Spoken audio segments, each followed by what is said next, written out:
Hi guys, hope you had a good weekend and that all is well in your world. We're kind of in interesting times, and I've kind of noticed sort of as an astrologer over the last sort of few weeks that the sort of usual ways of doing things are kind of not working, and certainly I think from point of view of like a lot of things, from kind of politics to finances, the usual models are kind of broken, and I was sensing that as well with the astrology a couple of weeks back, which is why I did that I Ching reading and the Geomancy reading, which I think turned out to be quite portentous as far as the whole Russia situation was concerned, actually. So I thought, rather than kind of do my usual new moon forecast or full moon forecast for the particularly when it comes to things like Bitcoin, I thought it might be better to actually just look more at the upcoming transits for the for the second half of March, and then maybe do a Geomancy reading to see what guidance we kind of get out, because it's a far looser way of doing things. It's more fluid, and I think that's better suited to the kind of liminal times in which we find ourselves at the moment. So I'm just quickly going to switch over to my ephemeris, so I can talk you through the main transits between now and the end of March, and then we'll come back to this casting cloth for a Geomancy reading. Alright, so we've got the ephemeris up, and we're looking at the second half of March, starting with the full moon here on the 18th of March. So as we can see, on the same day that we've got this full moon in Virgo, which has got links to the new moon in Virgo that we had back in September. So in other words, we now kind of going back to the equinox that we had in September. There's a connection, because again, we're sort of reaching that time of the year where the sun is about to ingress into Aries here on the 20th, which in Western astrology signifies the equinox. So basically the sun is approaching the equator, and it's interesting that as we do so, as I say, we've got this new moon in Virgo, which is a lot to do with, full moon in Virgo, which is a lot to do with closing out kind of trends or projects or themes that maybe got underway back in September of 2021. So you may be closing out an important 6-month cycle, but equally it could be that kind of right now things that you've been working on, seeds that you planted back in September now start to bear fruit. So that's the other way that a full moon can work. Now on the same day as this full moon, we've got the sun making a sextile to Pluto, and this of course means that it ties in very strongly to the energy of the full moon. And Pluto is all about change and transmutation. Sometimes it can bring about endings, quite stark or dramatic endings, but usually what we're talking about here is that kind of phoenix rising from the ashes type of energy. It can also sometimes be about like second chances, in the sense of like coming back sort of bigger and better than before. There's a reason why the sign of Scorpio, which is Pluto ruled, kind of governs things like antiques, which is about restoration, and also the aspects of healing, that mean that perhaps something that was sort of considered to be lead-like or kind of weak on some level gets transmuted into something much stronger. So there's this alchemical process of turning lead into gold. But as with anything, when it comes to a phase or a process, this usually means that that there's a letting go of the old, and so in that sense there's always a death, and that kind of thing. And from a purely astrological point of view, these are the last few days before the astrological new year, in the sense that this is the solar new year. This is when the sun enters the sign of Aries in the tropical zodiac, and this is the first sign of the zodiac. So this is really about new beginnings, new starts. Aries is the kind of baby of the zodiac, and so in a way you could see this full moon as being part of the old year, where we're kind of closing certain things out from the previous solar year in preparation for this kind of fresh start, the start of the new agricultural year, particularly from the point of view of the northern hemisphere.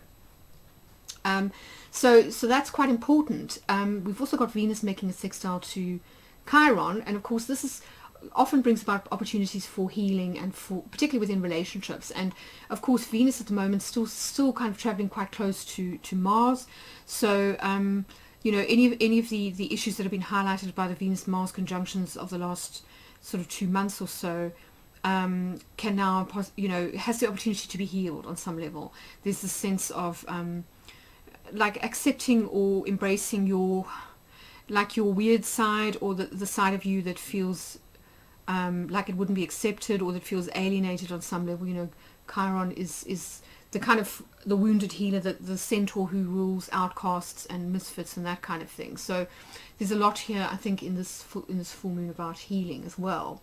And then we move on to Saturday, where Venus then approaches a square to Uranus. And I mean, this could be it could be a little bit tense, and it can sort of raise anxiety levels. It can also bring about exciting kind of opportunities that will sort of push us to grow. So, you know, the square is generally a difficult aspect in the sense that it doesn't feel easy. It's not flowing. It does cause a build-up of resistance sometimes in us, but you know, that can also work to our advantage. It depends on what motivates us. Sometimes difficulties motivate us more than when things are kind of going well. So but definitely a call for change, a call for embracing the new, for thinking creatively, you know, thinking outside the box. And it may have something to do with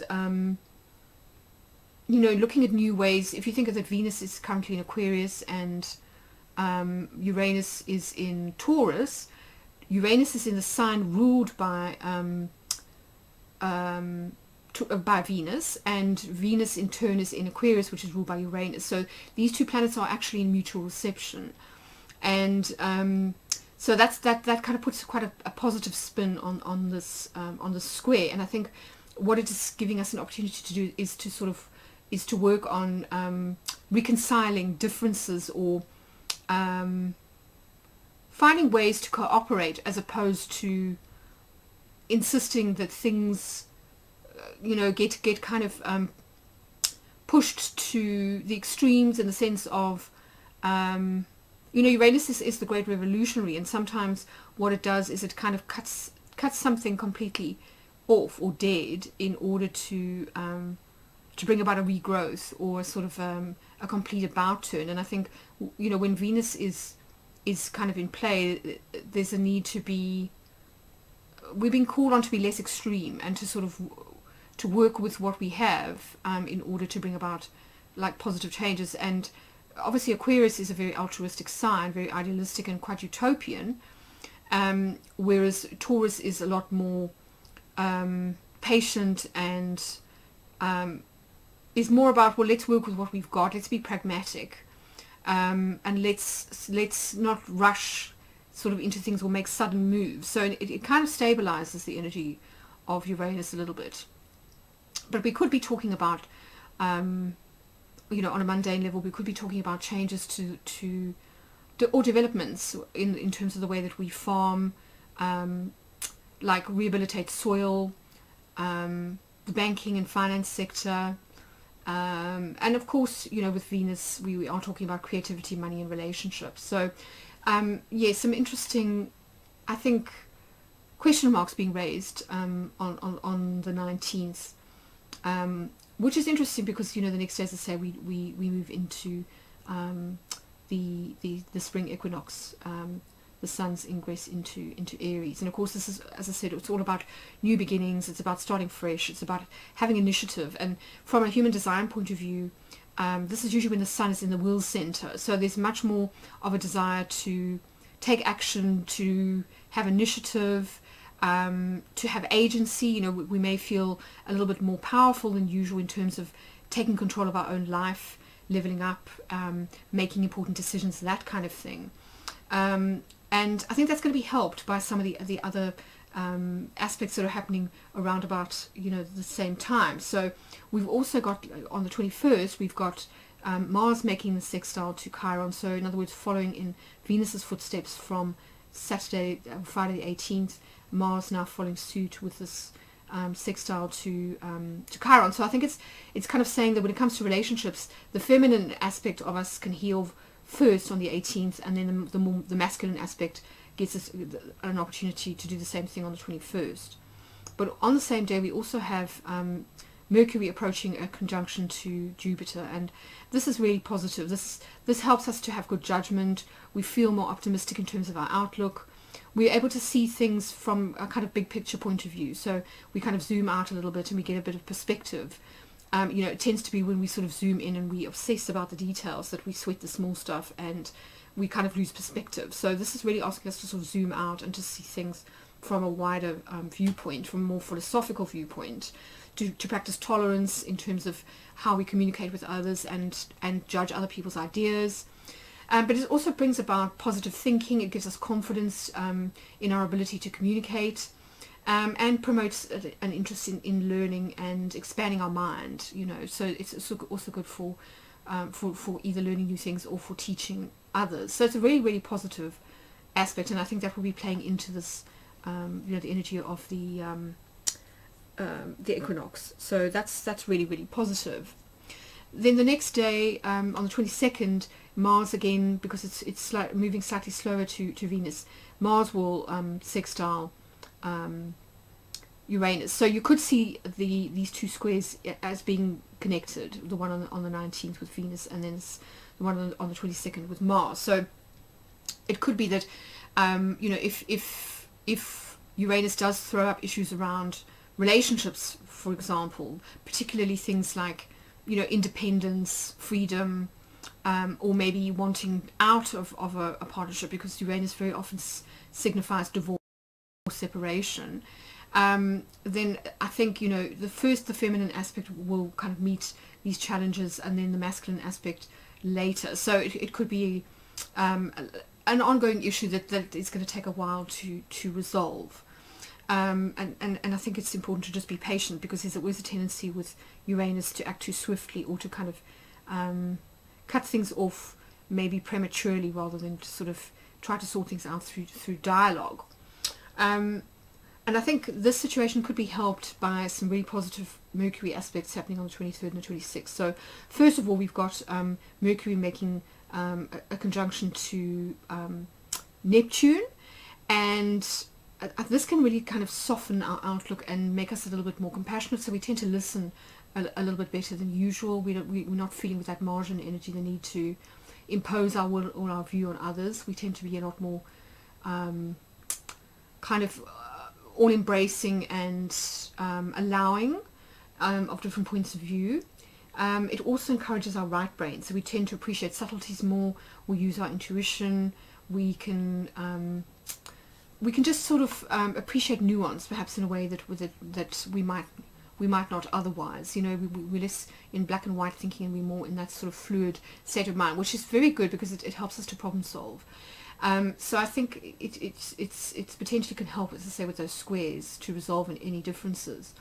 It's also really good in terms of encouraging artistic inspiration. So we're kind of open and receptive. It opens up our crown centers, and we tend to be a lot more receptive to inspiration and to, as I say, innovative solutions kind of coming in, for, the type that we get when we're in that relaxed sort of theta state, and or when you have a dream that helps you to sort of resolve a problem like overnight. It's that kind of energy, very flowing and harmonious kind of energy. The only thing to bear in mind, of course, is that Mercury tends to be detrimented in Pisces, and that's because it is exalted in the sign of Virgo, which is all about kind of precision and clarity.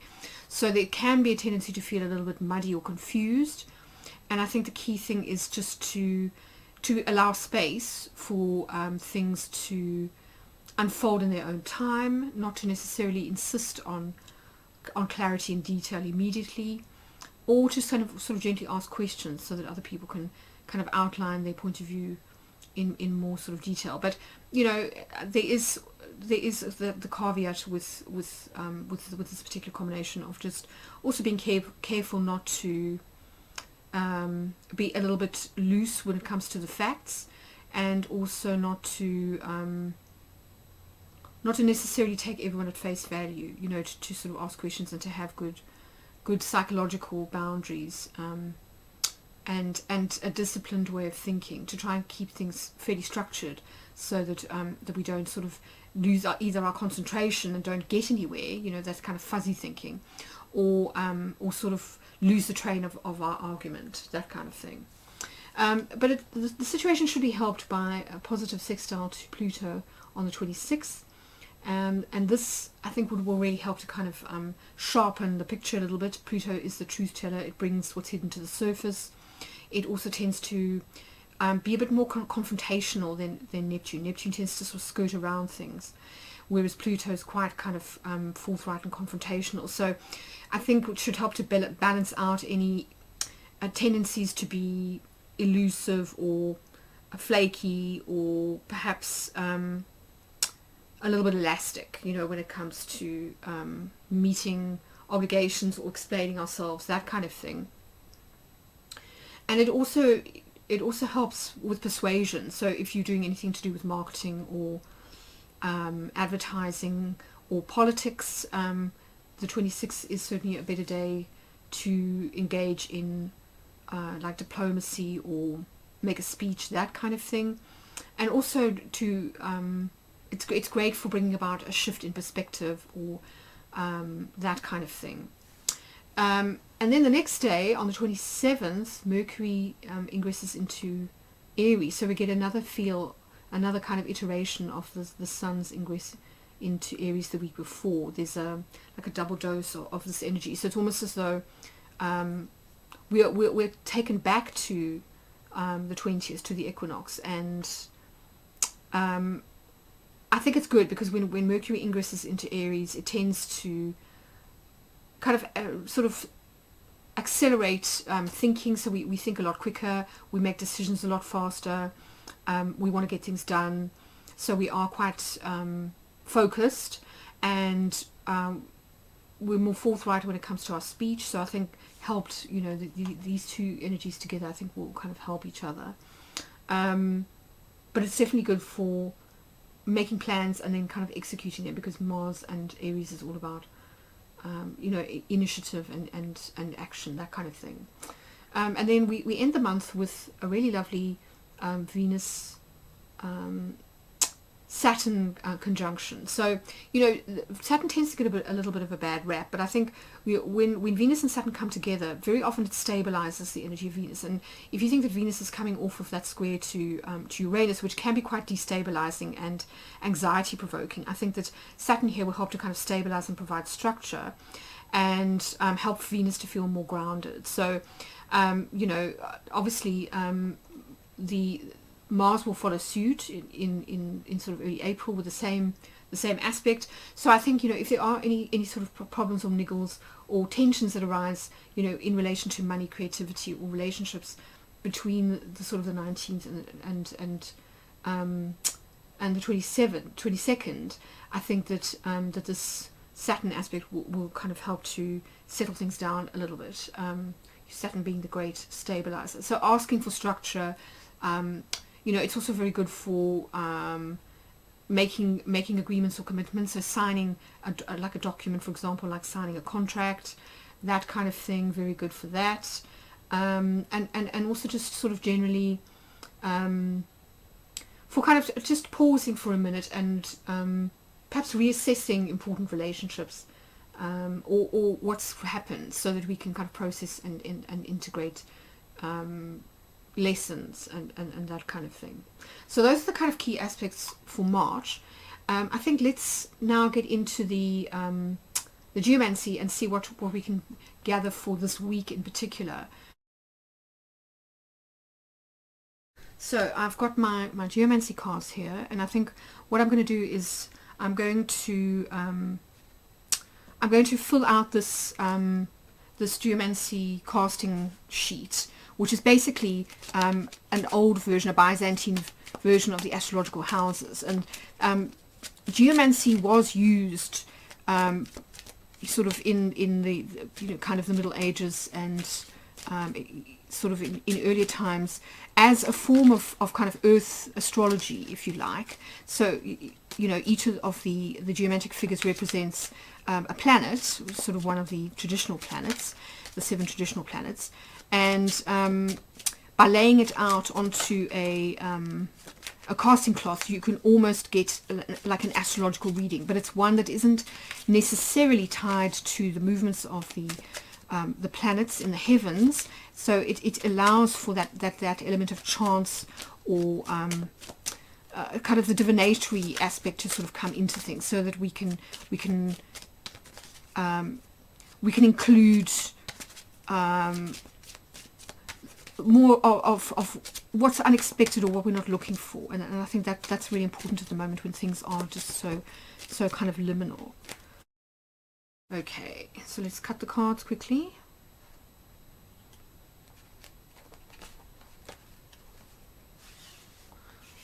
Okay, so first house, second, third, and of course, you know, there are different ways of laying out the cards when it comes to geomantic readings. Some people prefer to sort of put down the card irons first, in other words the angles, and other people just sort of lay it out much like I am, in the direction in which the planets kind of move. I'm also going to get 3 cards here for the left and right witness and the judge, which will kind of give us a sense of the overall conclusion or sort of advice for the reading. Yeah, I mean, you can find out more. I've written a little booklet actually on the topic. If you're interested, it's called Oracle of the Elements, and it's a pocket guide to practicing geomancy, and it's full of useful information, you know, including the meanings of all the geomantic figures, as well as information about the aspects. So even if you aren't an astrologer, you can still practice geomancy, and it's actually an excellent way to learn astrology if you are quite a right-brained person. And then I've also got some spreads here in the front to sort of give you some ideas for how you can use geomancy. But anyway, just so you know, if you want more information, you can find it linked in the description box below, with links to my website. So let's see what's going on. Okay, Tristia.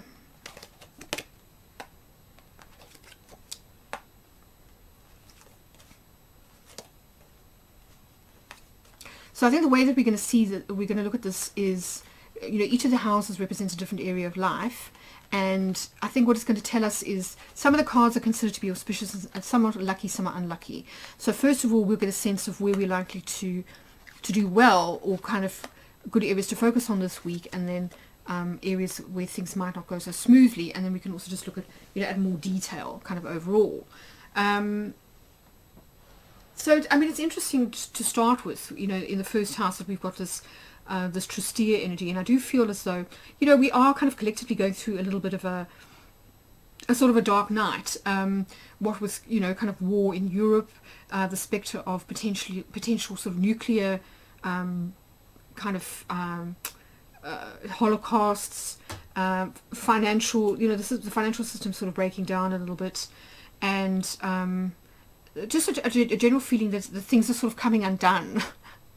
So it doesn't really surprise me to see Tristia in the first house, which is, you know, ruled by Saturn. And it's interesting that it's Saturn in Aquarius, because of course that's where Saturn currently is sort of touring. Saturn's currently moving through the sign of Aquarius. So I think it's pointing us to those particular themes, Saturn and Aquarius type of themes, which you can learn all about. I've done a video about Saturn's ingress into Aquarius, which I will also link in the description box below. But essentially, Saturn in Aquarius is kind of talking about the need for structure, the need for sometimes regulation, but also structure, the need for boundaries, and also just the need for like bringing solidity or substance to Aquarius ruled things. So it can be friendships, it can be group or collective initiatives, or sort of altruistic projects. It can also be on the wider sort of level about social reform, but I think there's definitely a need for pragmatism and for, as I say, boundary setting. so I think that is the overall, maybe one of the overall themes of the reading. So just, you know, something we need to kind of bear in mind. Now, it's interesting that Tristia is not repeated in the reading. So I think it's definitely telling us that it's a kind of an overall energy. Let's just see what we get for the left and right witness. Interesting. Okay, so I think this is telling us, you know, a couple of things. First of all, it's saying that we are in a point of transition. We're in a period of transition, and I think that really fits with where we all feel that we're in, and with the astrology too, that we're moving from Pisces season into Aries season, and of course from the old astrological year into the new year. So I think that fits very well. Then I think we're being asked to sort of practice balance, but also I think it's also highlighting things like social niceties. So, you know, being nice to each other, collaborating, and also kind of peace and harmony, diplomacy, that kind of thing. Because at root, I think with Rubaeus here as the sort of the final card, I think it's saying that there's definitely a need to overcome deep-seated anger, resentment, feelings of jealousy, rivalry, that kind of thing. You know, we're talking here about Mars and Scorpio energy, and I think this fits quite well with what's happening in Europe, you know, with Putin and with Russia and Ukraine and so on. So a real kind of need to overcome those kind of lower emotions of, as I say, anger, and it can also sometimes be about like violence, vengefulness, or kind of intrigue as well, you know, because we are talking about Scorpio here, so political intrigue. And I mean, there does seem to be a lot going on, you know, with governments and the world of finance. There's a lot going on as far as, you know, oil is concerned. You know, the price of petrol has gone up substantially since this war started, and a lot of people are kind of saying it's not because there are issues with supply, even though we have kind of essentially with sanctions stopped importing oil from Russia. But the fact of the matter is that there's plenty of oil in the Middle East. It's just that the, you know, OPEC and that group are kind of holding back supply in order to keep prices high. So I think there's also that element of scheming a little bit too that we need to sort of consider here. But I think, you know, what's interesting is that we've got Puella sort of repeated twice here, and I think it's always important to look at repetitions because it can help us to draw down into, you know, specific areas of where the influence of this area of this energy is likely to work. And, you know, with Puella we are getting it in the second house, which is the house of finance and income and skills and possessions. And I think, you know, what it's kind of saying is that there is definitely a need here not to be greedy, and I think there are a lot of people at the moment who I think are kind of maneuvering potentially out of greed, you know, with this Rubaeus, and I think that Puella is asking us to instead invest in our relationships, to try and seek balance when it comes to finances, and also to focus on things like harmony, beauty, and pleasure, you know. So in other words, things like artworks, for example, or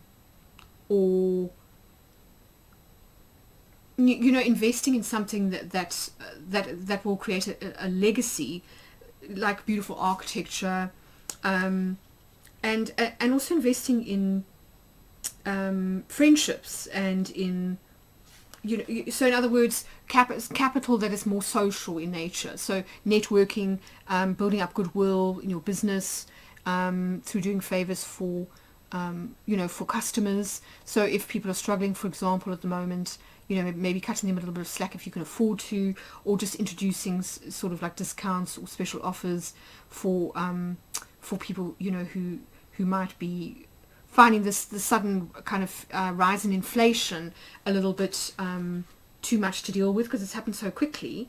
You know, food prices have gone up, petrol prices have gone up, and the cost of living has just kind of soared in a very short space of time. So I think, you know, I think calling on everybody to try and be as nice and as fair and as kind of human as possible when it comes to sort of money matters. And then we've got Acquisitio twice here. This is an interesting one. So it's in the 3rd and the 5th house. And I mean, Acquisitio is, first of all, it's fire. It's the element of fire. Puella is air, and Tristia is also air, actually. So fire here, this is one of the more auspicious of the cards. We're talking about Jupiter, which is the great benefic, but I mean, Venus is also, she's the minor benefic. So I don't think it's saying that the thing's going to be bad when it comes to money. I think it's just saying, we need to kind of balance the books and try to sort of balance give and take. 3rd house, though, with Acquisitio, I think it kind of echoes that energy that we were talking about with the Mercury-Jupiter aspect. That's very, very positive. Acquisitio is all about expansion and gain. So it tends to be about like good karma. So kind of having our good deeds rewarded. It can also sometimes be how can I say, sometimes it can be to do with, I mean, very often it's about material success and profit and that kind of thing, but it's also about karmic rewards. So it's definitely about receiving what you deserve in terms of like for hard work or for sacrifice. So blessings, synchronicities, that kind of thing. And in the 3rd house, we are talking about things like communication, self-expression, as well as transport. This is our local or immediate environment. So it tends to be our neighbors, the people that we see every day, when we go to the shops or when we commute to work, that kind of thing. So I think it's saying that it's those small little gestures that I think are going to make our week more pleasant. By being nice to each other, returning the favor, paying things forward, I think, is really going to bring out some beautiful, maybe unexpected moments where we're going to feel a real sense of gratitude and sort of feeling blessed, that kind of thing. And to have this reiterated in the 5th house, which is the house of creativity and children, I think, again, it sort of points to this kind of feel-good energy, which I think can be really good for, for creativity, and for any kind of creative collaboration.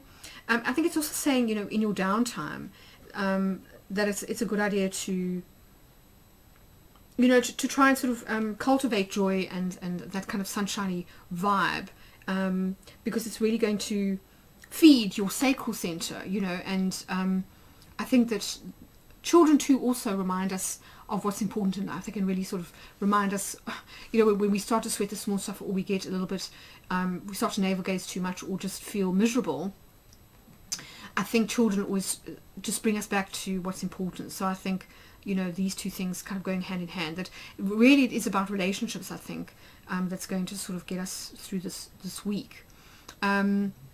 So interesting that, that we've got those two squares with Venus and Mars to Uranus, because we don't really have anything negative here in the reading when it comes to relationships.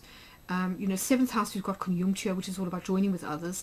It can be about union of opposites. It can be about collaboration, and sometimes about marriage or kind of coming together with others.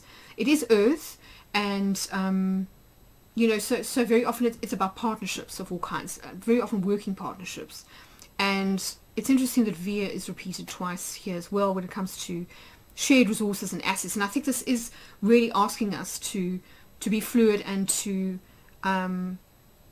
sort of share what we can, with others now, to sort of come together and share what we can. And this is going to help get us through this through changing times, essentially.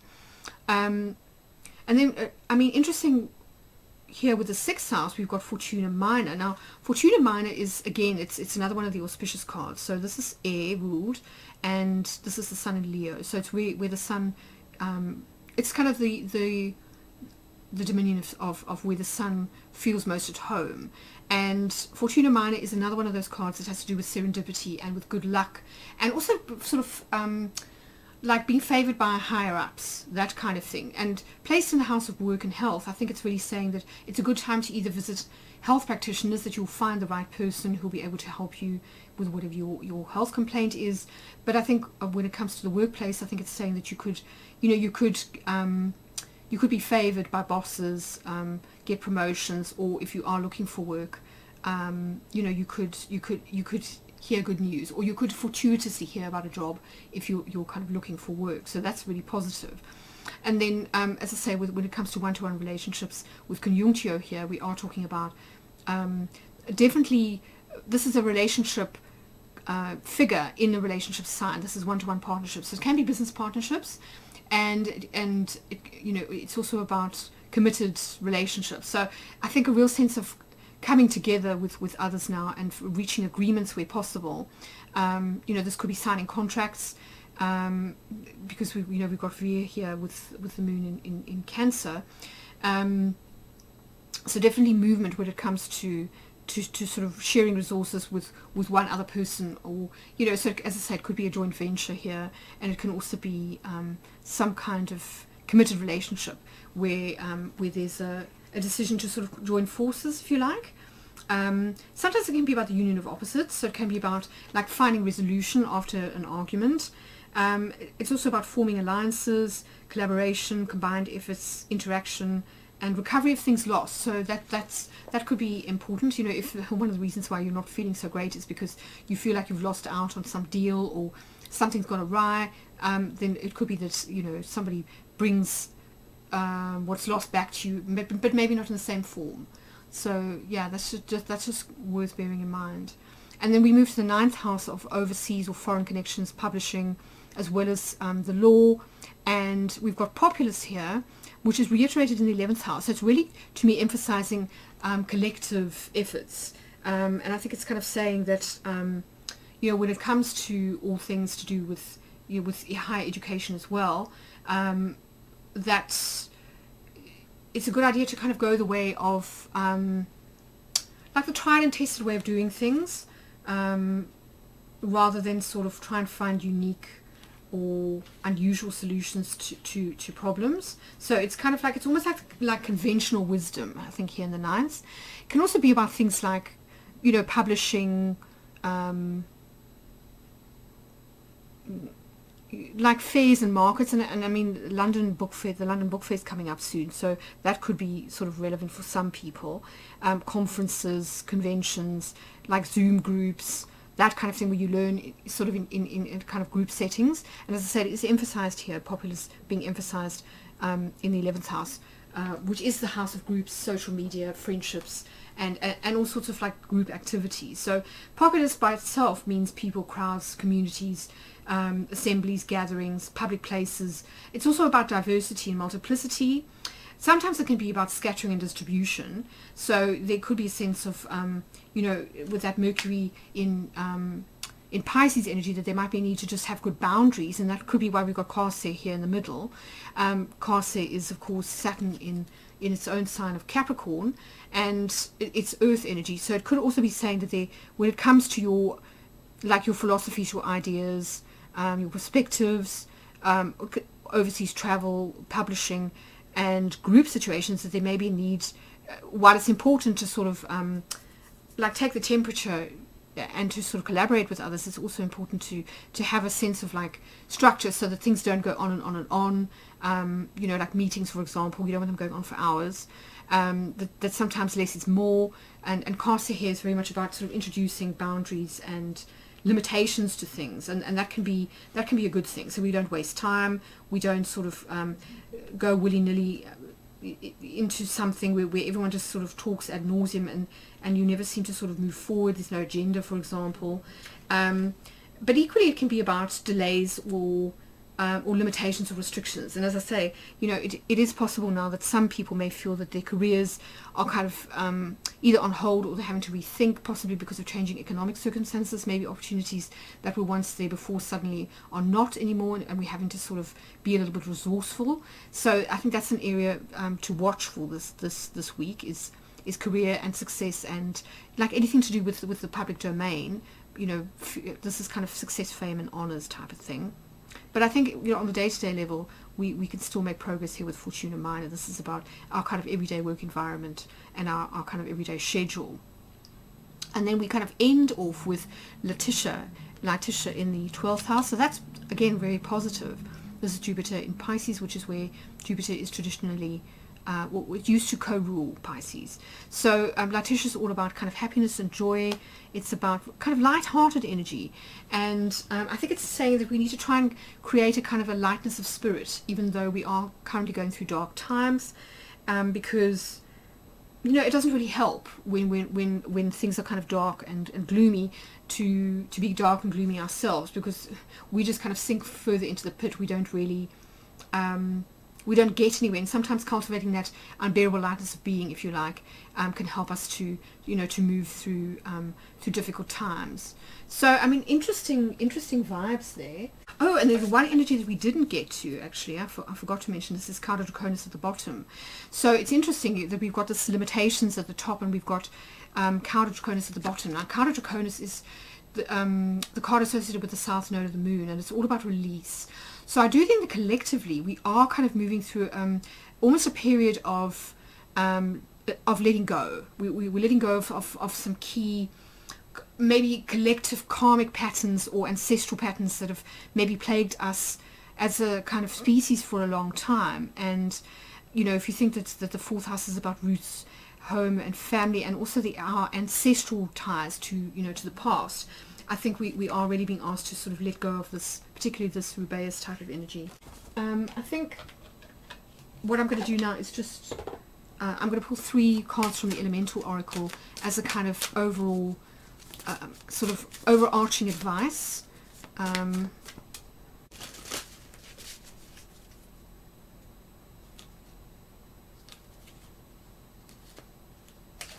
Okay, so let's pull 3 cards quickly.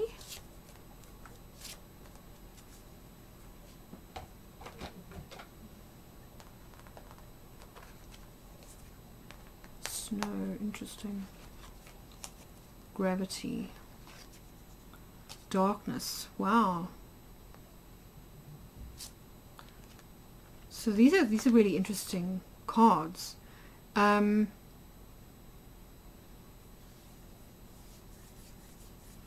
Yeah, very interesting. So I mean, darkness, first of all, we're talking about the dark moon, which normally happens 2 days before the crescent moon, which is what we call new moon. So you get 2 days where the moon is completely dark. And to me, this is seed energy. This is a time to when we do need to be still. So like this card here of snow, silence. And it's interesting that this is a 34, which breaks down to a 7, and the dark moon is also a 7. And 7, of course, is the number of Saturn. So I think it's interesting. I think we're almost being asked to go into a place of that kind of 0 point energy, where we kind of go into the nothingness from which everything comes, in order to seed a new cycle. So in other words, like use this Cauda Draconis, so releasing here with the dark moon. Often the waning moon is a time of release. You're almost kind of getting a blank slate before the new moon. So I think maybe it's saying with darkness here, with a full moon, we move into the waning moon phase. So we start off at full moon where the moon is brightest, but then we slowly move into the dark moon over the 14 days of the waning moon cycle. And I think maybe what it's saying is that over this period we need to be letting go of certain things, as I say, related to the past. So anything that's been holding us back from either from our past or inherited patterns that we've inherited from our ancestors. So I mean, there's a lot here. If you think about the Second World War, there's a lot in present circumstances where we kind of feel as though we are repeating, or potentially can repeat, the same pattern. And I think the key thing here is to move through that energy and to really let go of maybe the way that we did things before, between the First and the Second World War. If you think the First World War was followed by a pandemic, a flu pandemic, so very similar to what we've just been through. And then you moved into the Second World War, which was a lot to do with financial collapse. It was preceded by financial collapse. And after a great deal of speculation, so similar to where we find ourselves now, and also this rise of kind of fascism, political fascism and populism. So I think maybe what we're being asked to do here is to sort of see that and sort of release any knee-jerk reactions that could make us repeat that pattern, and to sense as well, to stay grounded here with gravity. This is about gravity.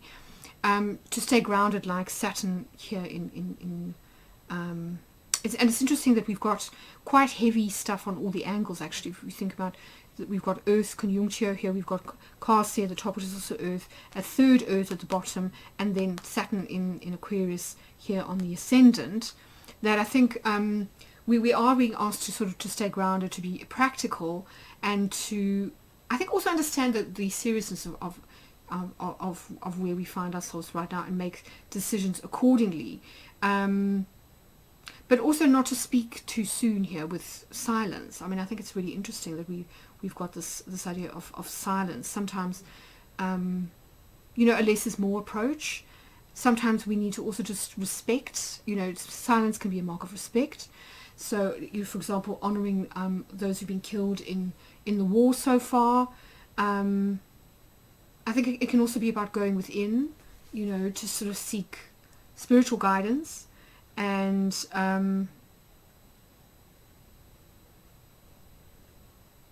not necessarily, as I said, you know, with populace here in both the 9th and the 11th houses, there can be a tendency for there to be a lot of chatter. And I think that maybe where we will find joy and peace is in silence. You know, this is the 12th house, which is the house of retreats, spiritual retreats, meditation, that kind of thing. So really, really interesting reading, actually. Yeah. I'll be interested to know if you sort of come to the end of the week and you find it helpful. Very often I find that that there are overlaps with the astrology, so it's worth kind of noting the planets that are involved here. We've got quite a lot of Saturn. We've got 2 cards relating to Saturn. We've got 3 relating to Jupiter. We've got 2 Venus. We've got 3 moons, so we've got Via and Populus twice.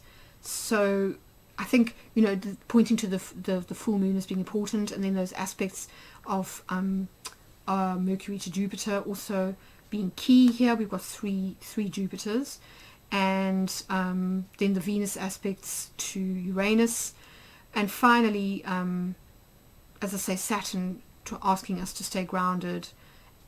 And the Sun, I think, pointing to that importance aspect that it makes with Pluto. You know, if you think that Pluto rules Scorpio, and this is the final outcome of the reading is this Rubeus card. So really asking us to try and stay in, as I say, in sort of positive energy. Because if you think Rubeus is passion, it literally means red. And I mean, this evokes all sorts of things, from like the red of communism to you know, the fiery passion of anger, to fires that burn down things, you know, like in war, to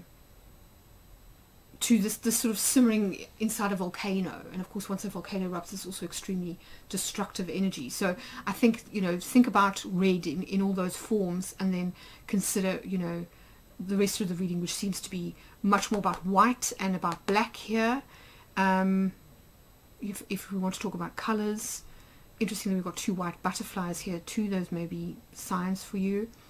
But yes, I think definitely being asked to be grounded, to stay positive psychologically, to cultivate our relationships to others, to cultivate joy, particularly childlike joy, through things like creativity, sport, leisure, that kind of thing as well. And also just to cultivate balance with Puella, and finally to be fluid, to particularly when it comes to other people's money, that kind of thing. And I think it's interesting. We're going to have a budget soon here in the UK, a budget speech from the Chancellor. So it'll be interesting what he chooses, what packages he kind of comes up with to help people through this difficult time, you know, with kind of higher than usual inflation. So yes, interesting stuff. I hope you have a good week. All the very best, and yeah, look out for my full moon forecast, which I'll kind of do in the next couple of days.